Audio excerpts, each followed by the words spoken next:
Welcome to బయోటాక్స్. ఈరోజు మన movie recommendation Fahadh fossil నటించిన మారిసన్ మూవీ. ఇది మనకి నెట్ఫ్లిక్స్లో స్ట్రీమ్ అవుతుంది. మూవీ అయితే చాలా బాగుంది. ఈ basic plot of the story ఏంటిదంటే,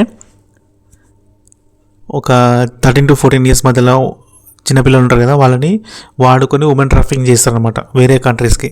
సో ఇది బేసిక్ స్టోరీ. ఎవరైతే ఇలా చేస్తారో వాళ్ళని మన వడివేలు అంటే చాలా ఇంపార్టెంట్ క్యారెక్టర్ ప్లే చేశారు. వడివేలు వన్ మ్యాన్ షో చెప్పాలి. ఈ మూవీ మొత్తానికైతే ఈ మూవీని చాలా భుజాల మీద మోసుకున్నాడు అనమాట. మూవీ అయితే చాలా బాగుంది. అయితే వాళ్ళ చిన్నపిల్లల్ని ఎవరైతే చేస్తారో వాళ్ళని చంపుతారనమాట సీక్రెట్గా. సో అది ఈ స్టోరీ. ఇకపోతే ఫహద్ ఫాసిల్ గురించి చెప్పాలి. ఇందులో ఫహద్ ఫాసిల్ దొంగగా యాక్ట్ చేస్తారనమాట. వడివేలుకున్న ఫహద్ ఫాసిల్ వీళ్ళిద్దరి మధ్య కనెక్షన్ ఏంటంటే, ఒక ఇంటికి దొంగతనానికి వెళ్తారు ఫహద్ ఫాసిల్. వెళ్ళాక అక్కడ వడివేలు కనిపిస్తారనమాట. వడివేలు ఏం చేస్తారంటే, వీళ్ళిద్దరూ కలుస్తారనమాట. ఆ ఇంట్లో కలిసినాక వడివేలు చంపడానికి వస్తాడు. ఆల్రెడీ చంపిస్తాడు. అదే మనకు లాస్ట్ చూపిస్తాడు. వడివేలు నన్ను ఇక్కడి నుంచి వెళ్ళి బయటికి తీసుకెళ్తే బస్ స్టాండ్ వరకు దింపేస్తే నీకు 25,000 ఇస్తా అని చెప్తాడనమాట.